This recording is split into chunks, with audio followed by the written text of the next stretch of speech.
There are only a handful of places left on Earth where humans and animals live in complete harmony. In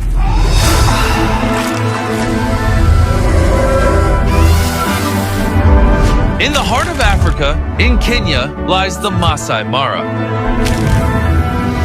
I came here 1 year ago while building 100 wells throughout Africa, where I met the Maasai tribe, an ancient nomadic group that have preserved their culture and way of living for centuries. But just like we see in other places across the globe, greed and human ignorance pose the biggest threat to the natural world. Animals find their habitat threatened by human activities. Plastic has reached every corner of the globe. This threatens everyone. 1 million animals around the world are now at risk of extinction. But there is a glimmer of hope. This is the Masai Mara Wildlife Conservancies Association, a group of local Maasai people that are doing everything they can to preserve what's left through a combination of traditional methods and modern-day techniques like data science and analysis, ridding poaching almost entirely and protecting the remaining natural resources. But there are now more pressing challenges being faced that nobody is talking about. So Dan and Darren went back to the Masai Mara to see how we can further help this community. And not far from the campsite, Dan and Darren came across something extraordinary. This is Elizabeth, one of the endangered white rhinos the rangers protect. What a beautiful animal. It's unbelievable, The power, you can feel it. 27 years you've been with these animals. Yeah. So they're like children to you. Yes.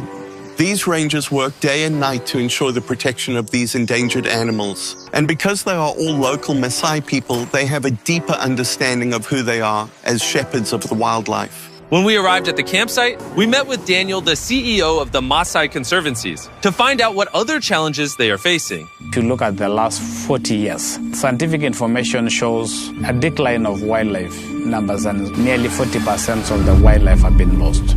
And this was as a result of habitat destructions in particular. The downfall in the Mara all started 60 years ago when the land was divided and given to the Maasai people for private ownership. This led to investors buying the land for development and exploitation of resources. Many Maasai had no choice but to accept the money, abandoning their ancestral heritage and putting the habitat that millions of Maasai and animals rely on at risk of being destroyed. To combat this problem, the Conservancies came up with a plan to incentivize landowners to lease their land to the Maasai Conservancy in return for a monthly payment so that they could preserve their territory and traditions. This idea of conservation is just strengthening our relationship with wildlife and nature. That those people who are considered as custodians of wild animals are now benefiting. In the last 18 years, more than 24 conservancies have been formed in the Masai Mara, allowing for the Maasai tribe and wildlife to flourish together.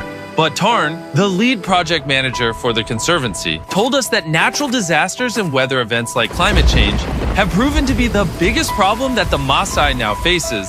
Sadly, we've had some really unexpected weather events. We've had massive flooding events. We've lost property in the form of tourism camps. And more importantly, we've lost lives from some of the rangers who work out here to protect this valuable ecosystem.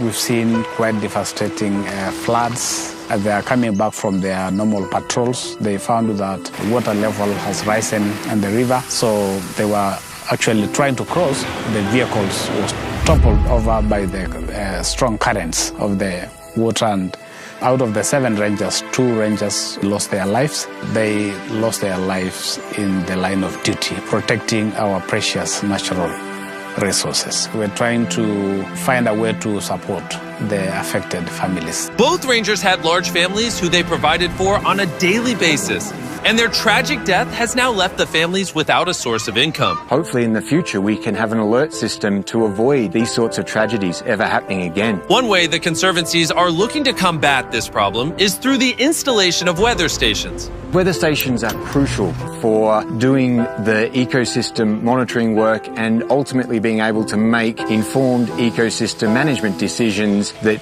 go into the conservation effort here. Another struggle is the complete lack of electricity at the ranger base camps, which makes basic tasks like charging a flashlight and powering the current weather stations extremely difficult. This all goes in to form the backbone infrastructure that these rangers need to be able to do effective ecosystem monitoring and ecosystem management work.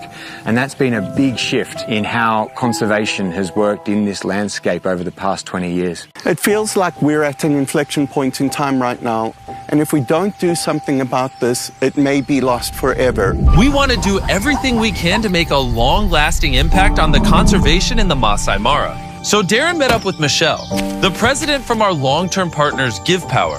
They have been working with the conservancies in generating clean energy for the rangers. GivePower will be supplying the whole ranger station with clean energy to give light at night. And most importantly, power the weather stations and sensors to predict environmental changes and events to protect the Maasai people. And furthermore, expand the protected Masai Mara areas. So I got very excited about the opportunity to bring power to some of these ranger stations. We also got the opportunity to create a digital connection to be able to transmit important information that they gather in the field to a system that would allow us to start creating carbon credits. Carbon credits are bought by companies to offset their carbon footprint and allows them to release a certain amount of greenhouse gases. If the Conservancy gets additional weather stations, they will be able to sell the carbon credits to companies that need it in order to continually expand and protect the Masai Mara. In addition to the 7 weather stations and solar grids that we installed, Darren is just about to surprise Daniel with even more. Daniel, we're going to pay for 5 more weather stations. I have no words to express gratitude and the Mara community I'm speaking on their behalf. Thousands and thousands of those landowners who are not here, they are going to be very, very happy.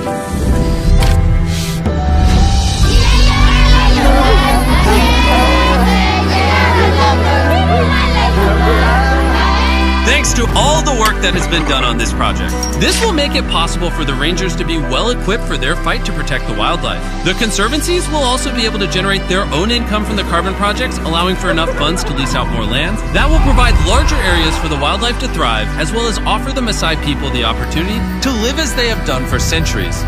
We're also ensuring that the new generations will have to continue what we have started, because it is also actually changing their livelihoods. It is actually providing income to thousands and thousands of households. It's a blessing to us. Even after our donation and Daniel's immense gratitude for this to all become a reality, the Masai Mara still needs an additional 5 weather and power stations, which totals to the amount of $100,000. And that is where we need your help, so please click the donate button below. Every single dollar makes a difference. Before Dan and Darren left, they went to visit the families that lost husbands and fathers in the massive flooding. Daniel then explained that Beast Philanthropy will be donating enough money to cover their living expenses for an entire year, lifting this massive financial burden off their shoulders. The Rangers paid the ultimate sacrifice to protect and preserve this land. It's extremely important that we all do what we can to support the organizations making a massive change in the Mara. We have a short opportunity to take action and do something about it before it's too late. It's thanks to all of you watching and donating that we can do projects like this with organizations that are protecting our planet and its nature. So again, please click the donation button so that we can hit our goal of $100,000 to complete this project.